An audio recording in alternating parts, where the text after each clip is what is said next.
Halo Sobat Sehat semua. Assalamualaikum warahmatullahi wabarakatuh. Salam jumpa kembali dengan saya Sugito di channel Berbagi Sehat. Channel edukasi dan motivasi seputar asam lambung, GERD, anxiety psikosomatis berdasarkan pengalaman saya. Saya bukan siapa-siapa, bukan dokter, juga bukan tenaga medis. Saya hanyalah orang yang pernah menderita asam lambung, GERD, anxiety psikosomatis dalam waktu yang cukup lama. Dan alhamdulillah sekarang sudah sembuh. Harapan saya kepada teman-teman khususnya yang masih dalam penderitaan asam lambung, GERD, anxiety psikosomatis, setelah menonton video ini akan dapat tersugesti dan termotivasi untuk dapat cepat sembuh. Amin. Saya bisa sembuh, insya Allah teman-teman pasti juga bisa sembuh. Badai pasti berlalu. Baiklah teman-teman, pada kesempatan kali ini saya akan berbagi seputar asam lambung, GERD, anxiety psikosomatis dengan topik cara menenangkan kecemasan pikiran karena asam lambung, GERD, anxiety psikosomatis.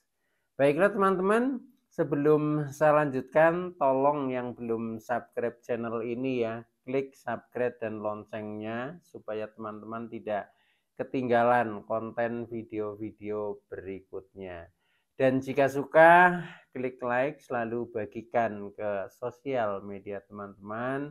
Semoga bermanfaat buat kita semua.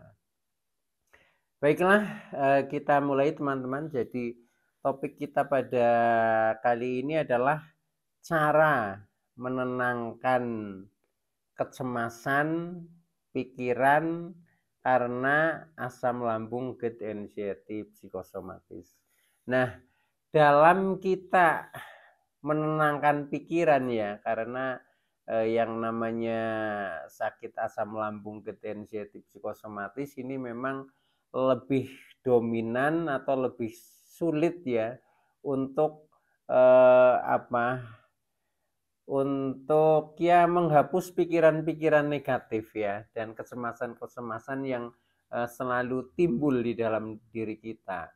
Dan kita tahu ketika kecemasan atau pikiran negatif itu timbul, maka akan mendukung asam lambung untuk naik. Nah, itulah yang kadang menjadi lingkaran negatif yang sulit untuk disembuhkan. Nah, oleh karena itu pada kesempatan kali ini saya fokus ya untuk bagaimana cara menenangkan kecemasan dan pikiran-pikiran negatif kita.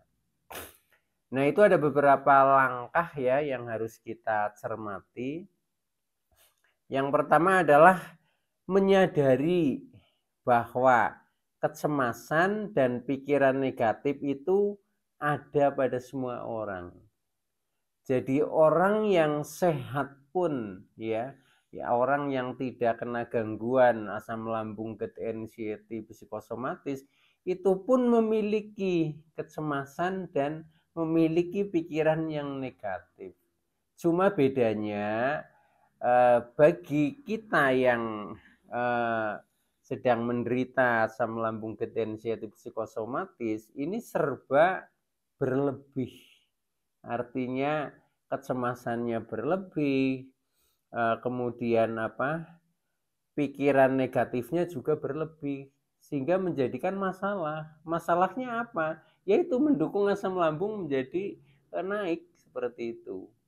Nah, oleh karena itu, ketika kita sudah menyadari bahwa semua orang ternyata juga punya kecemasan, semua orang punya rasa ketakutan, rasa was-was, rasa khawatir, semua orang juga memiliki pikiran negatif.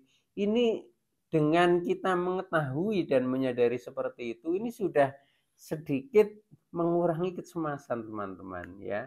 Jadi ketika kita sedang berdebar-debar, sedang cemas, mungkin gemetar dan sebagainya, gejalanya kan seperti itu. Nah, itu kita tenangkan dulu karena ya semua orang juga punya rasa cemas seperti ini, dalam benak kita seperti itu. Oke, jadi yang pertama kita menyadari bahwa semua orang memiliki rasa kecemasan dan pikiran yang negatif. Nah, kemudian yang kedua yaitu kita mampu menyadari seberapa jauh terpengaruh kecemasan dan pikiran negatif ya kepada diri kita dan berusaha untuk tidak terpengaruh kecemasan dan pikiran negatif itu mempengaruhi pikiran kita seperti itu teman-teman ya. Jadi supaya tidak cemasnya itu berlarut-larut, tidak semakin cemas. Nah, itu kita menyadari seperti itu. Jadi oh ya memang ini ada rasa cemas karena misalkan ada berita duka gitu atau ada rasa cemas karena memang ada sensasi yang dahsyat gitu. Tapi menyadari wah ini tidak begitu mencemaskan lah, ini masih normal-normal saja. Misalkan seperti itu ya. Jadi kita menyadari dulu seperti itu. Menyadari jadi kecemasan itu tidak begitu berpengaruh gitu. Nah, ketika pikiran kita sadar seperti itu, jiwa kita seperti itu, akhirnya tidak menjadi cemas sekali gitu. Nah, akhirnya kita menjadi terkendali. Artinya menjadi semakin tenang lah, tidak begitu gelisah banget seperti itu. Nah, itu langkah yang kedua, teman-teman.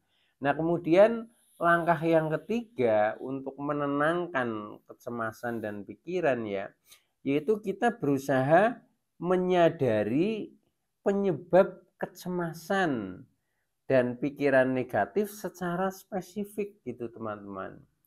Jadi kita juga menganalisa terhadap diri kita sendiri. Sebenarnya yang menyebabkan kecemasan bagi kita itu apa gitu.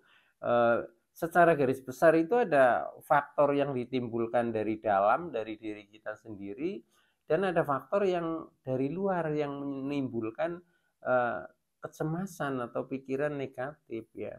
Nah, contohnya misalkan ya, faktor yang ditimbulkan dari dalam.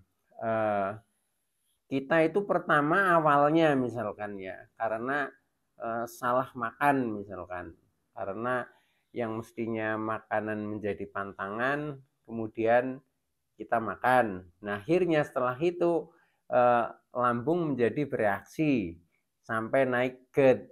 Nah, karena sampai naik GERD, sensasinya bermacam-macam ya. Contoh dada nyeri. Nah, kemudian setelah dada nyeri, kecemasan kita atau ketakutan kita, wah jangan-jangan nih paru-paru saya kena, misalkan seperti itu. Nah, ketika sudah benang merahnya kita temukan penyebabnya bermula dari salah makan, akhirnya menjadi GERD-nya naik. Nah, setelah itu menjadi sensasinya dadanya nyeri. Nah, setelah itu naik ke anxiety dan psikosomatis, kita menjadi menganalisa negatifnya ya, jangan-jangan paru-paru kena atau mungkin jantungnya kena seperti itu. Nah, kalau sudah ketemu seperti itu mudah teman-teman, dan kita juga tidak menjadi cemas sekali. Nah, mudahnya bagaimana? Ya kita ini kurangi yang tadinya makanan menyebabkan itu apa gitu. Nah, kemudian kalau kita sudah ketemu itu kan berarti kita tidak ulangi lagi makan seperti itu. Nah, sehingga tidak menjadi cemas lagi seperti itu, teman-teman.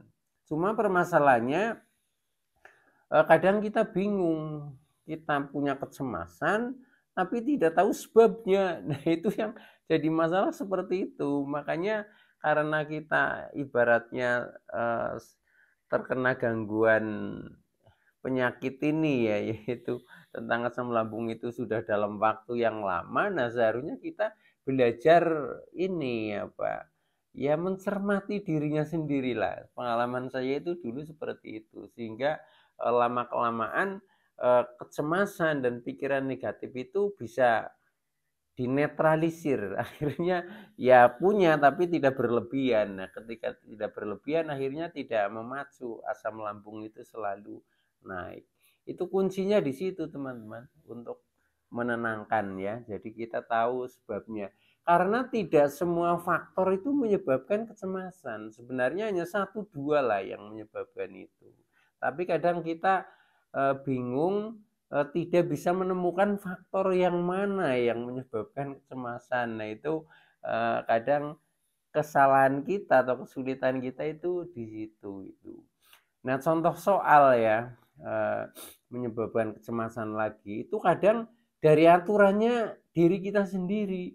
Contohnya misalkan kita sudah mendoktrin terhadap diri kita sendiri bahwa kita harus tidur 7 jam, kita harus tidur 8 jam, misalkan seperti itu.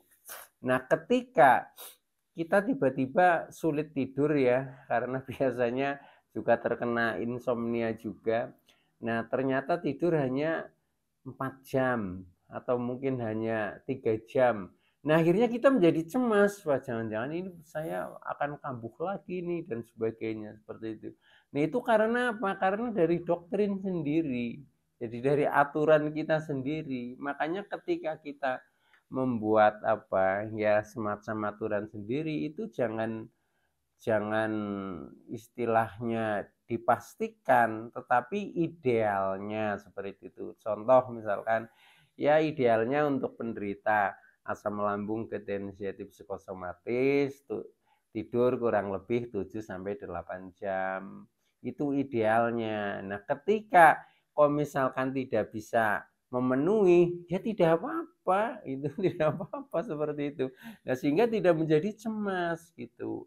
Atau kita di dalam menghindari makanan-makanan pantangan ya, itu jangan jangan punya doktrin ini tidak boleh dimakan, ini boleh dimakan, jangan seperti itu. Tapi hanya istilahnya idealnya mengurangi makanan-makanan yang sering kontradiksi. Sehingga ketika sekali-kali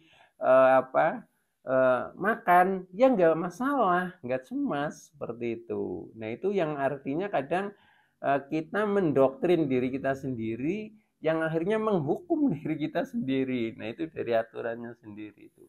Nah itu juga harus disadari seperti itu teman-teman. Selama kita masih seperti itu ya hati pikiran itu sulit untuk tenang. Nah maka dari itu ini adalah beberapa tips untuk menenangkan diri itu seperti itu teman-teman.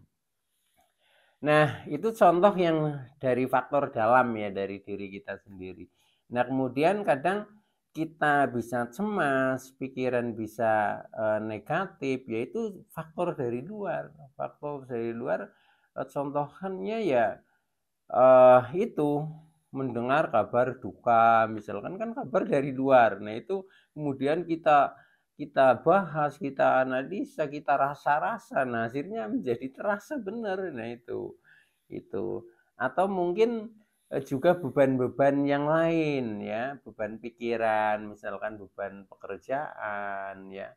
Itu kan pekerjaan datangnya dari luar lah, katakanlah dari atasan kita, misalkan itu kadang juga menjadi beban. Atau mungkin kita punya permasalahan-permasalahan dengan orang lain di luar kita. Nah, sementara dari luar itu memberikan respon yang kurang mengenakan, akhirnya baik kita dirasa. Nah, itu contohnya seperti itu. Nah, ketika itu sudah ketemu, ya kita selesaikan hal-hal seperti itu. Nah, akhirnya tidak menjadi cemas berkelanjutan. Jadi coba renungkan ya, renungkan sebenarnya yang menjadikan saya cemas, yang menjadikan pikiran saya negatif itu yang mana? Itu sebenarnya sebagian kecil teman-teman ya, sebagian kecil. Jadi ibaratnya dari 10 faktor itu paling hanya ya sekitar 3 atau 4 yang menyebabkan kecemasan itu. Oke teman-teman ya, itu seperti itu. Nah, kemudian langkah yang berikutnya ya, setelah kita bisa tadi melakukan beberapa langkah, ada 3 langkah ya. Kemudian langkah yang keempat ini kita banyak mendekatkan diri, teman-teman. Artinya mendekatkan diri kepada Allah Subhanahu wa taala. Nah, ini sebagai apa ya? Ya sebagai penenang juga, penenang pikirannya. Yang jelas kita tingkatkan ibadah kita lah. Kalau muslim ya misalkan sholat 5 kali ya sehari, nah itu kita laksanakan, kemudian ditambah dengan doa-doa, mungkin berzikir, banyak istighfar dan lain sebagainya ya, itu juga akan menjadi tambah tenang, teman-teman, seperti itu ya. Jadi intinya banyak mendekatkan diri lah, banyak bersyukur ya, menerima apa adanya, kemudian ikhlas menjalaninya, kemudian sabar dengan penderitaannya, serta sadar tentang kekurangan-kekurangan kita untuk kita perbaiki. Itu seperti itu saja solusinya, itu insya Allah hati akan menjadi tenang. Nah, kemudian langkah yang terakhir ya, kita jangan terlalu fokus terhadap permasalahan yang sedang kita derita ya. Jangan terlalu fokus terhadap rasa-rasa sensasi ya. Kalau bisa itu kita alihkan ya. Jadi alihkan kecemasan pikiran dengan kegiatan lain ya. Contohnya kegiatan yang menyenangkan ya. Yang menyenangkan ya bervariasi sesuai dengan selera masing-masing ya. Mungkin yang hobinya melukis ya pakailah melukis, yang hobinya masak isi aja waktu untuk masak, yang olahraga bisa olahraga ringan-ringan, yang hobinya elektro mungkin bongkar pasang apa ya itu juga bisa. Mungkin yang hobinya mendengarkan musik ya mendengarkan lagu-lagu yang menyenangkan. Jangan fokus kepada pikiran tapi kita alihkan. Yang suka bermain musik misalkan, nah kita mainkan. Oke, seperti itu ya teman-teman. Jadi alihkan pikiran dan kecemasan ke kegiatan yang lain yang menyenangkan. Dan contohnya ini ya pada malam hari ini nih, ini saya ada gitar di samping saya. Ini juga untuk mengalihkan pikiran kita ya, kecemasan kita kepada kegiatan yang menyenangkan. Kita coba ya teman-teman ya, mudah-mudahan berkenan di hati teman-teman. Karena saya nyanyi dari hati, mudah-mudahan sampai ke hati. Nah, ini teman-teman.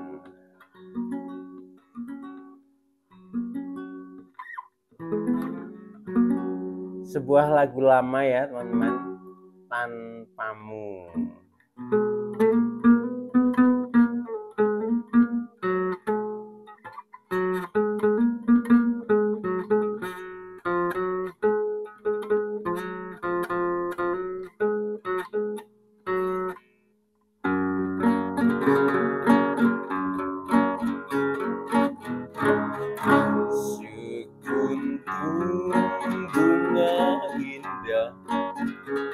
Sedang mekar, selalu merindukan sinar surya, selalu merindukan jatuhnya embun, sepertiku yang selalu menunggumu. Tanpamu apa artinya? Tanpamu terasa hampa, gairah hidup kan musnah selamanya. Denganmu aku merasa, denganmu pastikan nyata impian impian hidup bahagia sepanjang masa. Bila ku sedang rindu, engkau menghiburku. Kau buat aku tersenyum kembali.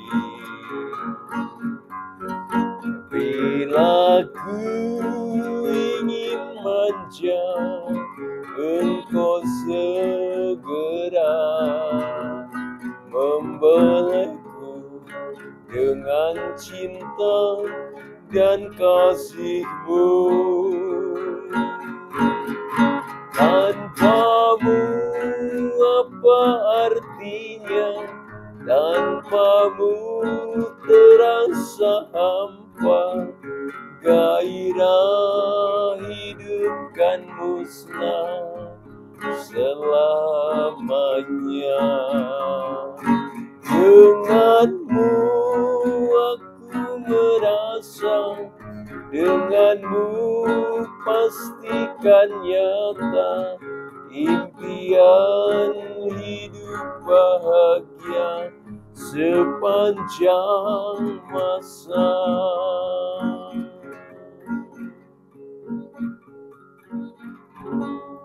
Oke teman-teman, itu dulu ya yang bisa saya sampaikan.